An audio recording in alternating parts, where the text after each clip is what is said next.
ఈ వీడియో చూస్తున్న ప్రతి ఒక్కరికి నా యొక్క నమస్కారములు. సాధన ద్వారా సవారి శక్తిని ఎలా పొందాలి అనే వివరణ ఈ వీడియోలో చెప్పడం జరుగుతుంది.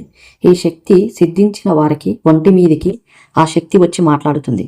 ఈ శక్తి ముందు దయ్యాలు నిలవలేవు. ఎదుటి వ్యక్తి గురించి చెప్పగలుగుతారు. భూత ప్రేత చెడు జిన్నాతులను, ఆరోగ్య సమస్యలను, సంతాన సమస్యలను అల్లా వెలుగులో నయం చేయగలుగుతారు. ఇలాంటి ఒక దైవత్వపు గొప్ప శక్తిని సాధన రూపంలో సిద్ధి చేసుకోవాలి అనుకుంటే పాటించాల్సిన కొన్ని పద్ధతులు, నియమాలు ఉంటాయి. అవి 21 రోజులు చేయవలసి ఉంటవి. మొదలుగా మద్యం మత్తుకి దూరంగా ఉండాలి, స్త్రీకి దూరంగా ఉండాలి, మాంసానికి దూరంగా ఉండాలి, ఒక పూట భోజనం చేయాలి, మనస్సుని శుద్ధిగా నిలకడగా భక్తితో నింపి సాధనను మొదలు పెట్టాలి.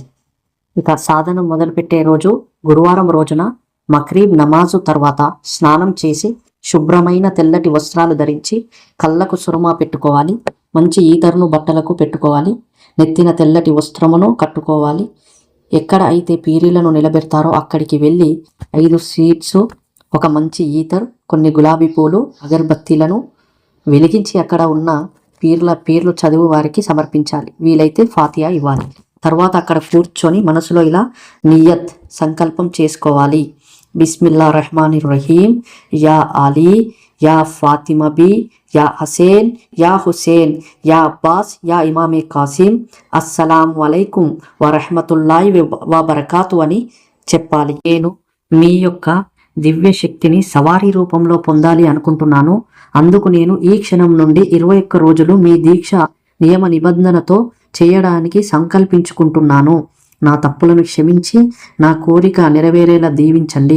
సకల చెడులకు మూలమైన శైతాన్ నుండి నన్ను రక్షించండి అని సంకల్పం చెప్పుకొని అక్కడే 10 నిమిషాలు ధ్యానంలో కూర్చొని 10 నిమిషాల తర్వాత అక్కడ పెట్టిన స్వీట్స్ని పిల్లలకు పంచి, ఒక స్వీట్ని, కొన్ని గులాబీ పూలను, ఈతర్ను ఇంటికి తీసుకెళ్ళి స్వీట్స్ని తిని గులాబీ పూలను నువ్వు ఎక్కడైతే సాధన చేయాలి అనుకుంటున్నావో ఆ గదిలో పెట్టుకొని, ఈ ఈతర్ను ఒంటికి పెట్టుకొని ఆ గదిలో ఊదును వేసి ఈషా నమాజ్ తర్వాత కిబ్లా వైపు జానిమాజ్ను పరిచి దాని మీద కూర్చొని తెల్లని హకీకా మాలతో 11 సార్లు ఇస్లాం యొక్క గురుమంత్రాన్ని, 21 మాలలు మూలమంత్రాన్ని, ఆఖరిలో 11 సార్లు గురుమంత్రాన్ని చదవాలి. గమనిక, మీరు జపం చేసే గదిలోకి ఎవరు రాకూడదు. ముఖ్యంగా మీ దగ్గరలో మంచి గురువు యొక్క అనుమతితో మొదలు పెడితే మంచిది. ఇలా 21 రోజులు చేయాలి. మంత్రం కావలసిన వారు కామెంట్ చేయండి. మంత్రాన్ని మీకు అందిస్తాను.